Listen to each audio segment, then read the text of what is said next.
आइए जानते हैं गायत्री उपासना के प्रत्यक्ष परिणाम। किसी अन्य उपासना में उसकी पूर्ति के पश्चात ही किसी लाभ की आशा की जाती है, आधी अधूरी रह जाने पर नहीं की जाती। कई बार तो उससे हानि भी होती है, किंतु गायत्री उपासना उसका अपवाद है। इस उपासना को प्रारंभ करते ही सूक्ष्म, स्थूल और कारण तीनों शरीरों में परिवर्तन और हलचल प्रारंभ होता है, जिससे लोगों को अनेक तरह के नैतिक और आत्मिक ज्ञान मिलने लगते हैं। यहाँ ऐसे उदाहरण प्रस्तुत है जिससे पता चलता है कि गायत्री उपासना से मिलने वाले लाभ कई बार ऐसे भी होते हैं जिन्हें एक तरह से असंभव ही मान लिया गया होता है। कवर्धर साहू मड़वा से लिखते हैं, आत्मबल की प्राप्ति। असाध्य पितरोग के कारण मन में पूरी तरह मृत्यु भय सवार रहता था। गायत्री उपासना से वह पास भी नहीं भटकता। सोचा, जिस शक्ति ने अभयदान दिया उसका प्रकाश फैलाऊं। सन 1972 से सन 1977 तक प्रति वर्ष पहले वर्ष से कुछ न कुछ अधिक ही काम होता। इस वर्ष कुछ ऐसी परिस्थितियां बनी कि कुछ काम ही नहीं हो पाया। मैंने फिर माँ को पुकारा, उन्होंने मुझे फिर आत्मबल दिया और विगत कुछ समय में ही पत्रिकाओं की संख्या पिछले वर्ष से दोगुनी बढ़ गई। अभी तो आधे से अधिक वर्ष पड़ा है। रामदयाल यादव अवागढ़ से लिखते हैं, बात अवागढ़ नैकी ग्राम की है। एक बार मुझे यहाँ नवरात्रि अनुष्ठान करने का अवसर मिला। यो माँ ने मुझे पग पग पर संकटों से बचाया है, पर इस बार मैंने अपने लिए कोई इच्छा नहीं की। बात यह थी, जोधपुर राजघराने में नव दुर्गाओं में बलि प्रथा की वर्षों पुरानी परंपरा चली आ रही है। समूचे अनुष्ठान में एक ही विनय करता रहा, माँ ऐसी क्रूर पूजा क्यों स्वीकारती हैं? इसे तो बंद कराइए माँ। दुर्गाष्टमी का दिन आया, लोग प्रतीक्षा करते रह गए और सचमुच उस दिन पशु बलि नहीं हुई। यही नहीं, यह प्रथा सदैव के लिए बंद हो गई।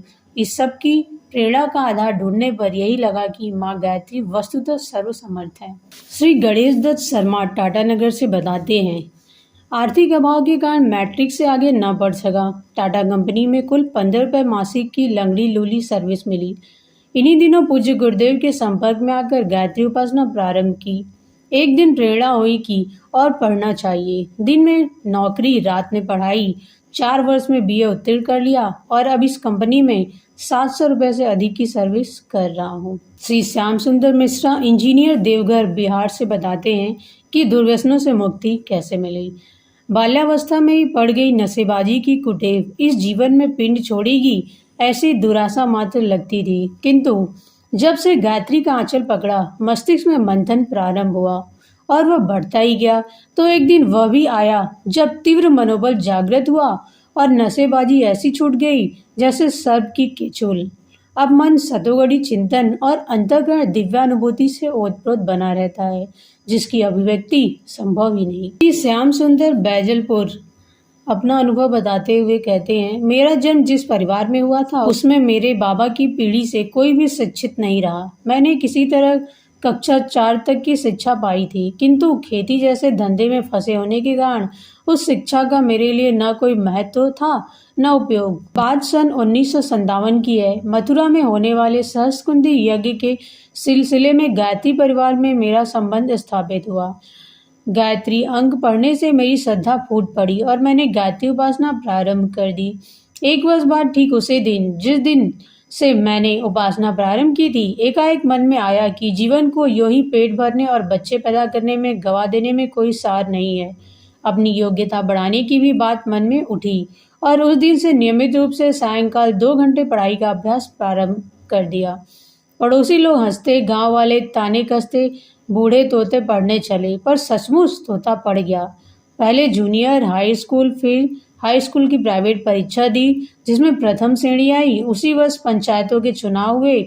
जो लोग पहले मेरी हंसी उड़ाते थे उन्हें ही मुझे प्रधान पद पर खड़ा किया और मैं निर्विरोध चुन लिया गया। इससे अन्य लोगों में भी गायत्री उपासना के प्रति श्रद्धा बढ़ी। यह सब मैं माँ की कृपा मानता हूँ। मैंने अपने समूचे गांव को साक्षर बनाने का निश्चय किया। फलस्वरूप 5 वर्षों से नियमित प्रौढ़ पाठशाला चल रही है। अब तक हजारों लोगों तक गायत्री उपासना का प्रकाश फैलाने में सफलता मिली है। माँ ने जितना मुझे दिया वह ऋण इसी जीवन में उतार दूं, इस प्रयत्न में लगा। श्री जगदीश प्रसाद विश्वकर्मा दुर्ग से बताते हैं, आत्मानुभूति से आत्म शांति। गायत्री उपासना प्रारंभ करने के बाद से ही अनेक व्यक्तिगत एवं पारिवारिक कठिनाइयों में सहायता मिली, किंतु यह सब मेरे लिए गौण है। मैंने उपासना काल में कई बार यह अनुभव किया कि मेरे भीतर कोई इतना तेज बल्ब जल रहा है जिसकी चकाचौंध बर्दाश्त कर सकने में मेरी आंखें समर्थ नहीं है।